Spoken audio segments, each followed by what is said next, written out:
Hi, I'm Scott Baronato, Senior Editor with the HBR channel. Today I'm joined by Sandy Pentland, Professor at MIT's Media Lab, and the inventor of the technology I'm wearing here, which measures patterns of communication and could revolutionize our understanding of how people interact. Sandy, welcome. Thank you. Glad to be here. So let's talk about this badge I'm wearing. It's called the Sociometric badge. What does this badge do? Well, it pays attention to your body language, who you talk to, where you talk to them. It's designed to measure the patterns of communication within an organization and how people speak to each other. But it doesn't collect any information about the content of the communication. So how can you tell just by looking at this data what is sort of a good conversation or a bad conversation, or can you tell that? Well, you can tell amazing amounts without listening to the content. And the surprising thing is if you just look at those patterns of communication, together with sort of the energy behind the communication, you can account for 50% of the variation between poorly performing groups and high-performing groups. So 50% might not sound like much, but what that means is that it accounts for more than everything else put together. And you don't measure it today. And study after study shows that the most important, delicate, complex stuff happens face-to-face or sometimes over the phone. It's not email, it's not written documents, which means that in every organization on Earth, you don't know what's happening to your complex data. What this does is this gives you those hard numbers, gives you a graphic that shows you how your group is doing, and that lets you ask, is this really the way we want our group to be? So this is where I think it might get creepy for some people, is you can look at this data, you can never have met the people wearing these badges, That's right, and predict with some reasonable accuracy the effectiveness of, say, a team. Absolutely. But it's not actually that spooky. If you think about it, you can stand outside a room and just listen to the pattern of communication of a team and tell whether they're all falling asleep or whether they're really excited. And that's what we're measuring, is that sense of, are things clicking or are they not clicking? So that sense of buzz, that sense that we're getting a lot done, this team is really clicking on all cylinders, you're saying that's a real thing. That's not just a... It's a real thing that you can measure and put numbers on. And because you can do that, you can also put dollar signs on them. You can say, this team is being this productive in terms of dollars. This team is being a different amount productive in terms of dollars.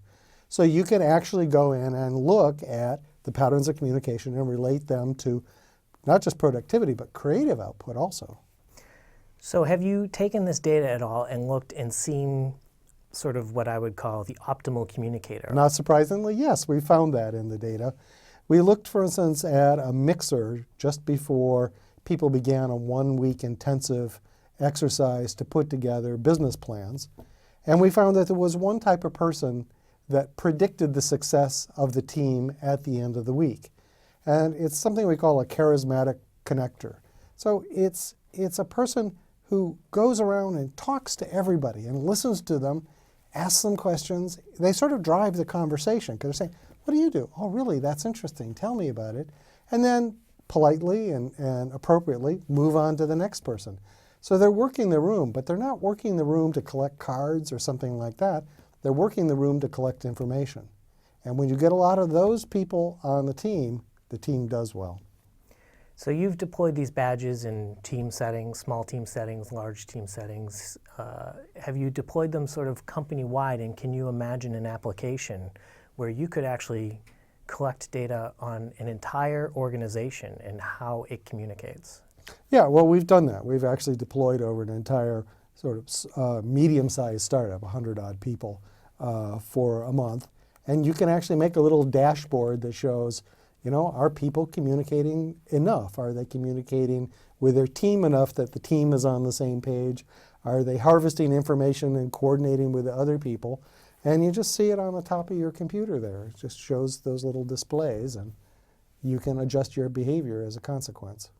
Can you imagine a scenario in which you integrate this kind of data and feedback into the operations of an organization?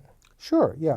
We've done things with call centers, for instance, where they've changed the break structure and found that as a result of people talking to each other more, they got far greater productivity out of the call center workers We've done it in creative groups where sometimes very simple things like changing the lunch tables to make them longer so people sit together that don't know each other has dramatic effects on creative output. How is this technology going to develop even further, and what can you imagine doing with this technology in the future? Well, the next generation or two of this will actually just be like the name tags that everybody wears already. There'll be circuitry in there, but you won't even know that it's there. But you can imagine, and I expect to see, that entire organizations will use them, and you'll quite literally have a dashboard that shows how the patterns of communication are going today. It's not a really embarrassing thing for people because it's not about your words or whether you're a good guy or a bad guy. You're just looking at the flow of ideas around the organization and trying to make sure that it's a good flow. Sandy, thank you very much. My pleasure.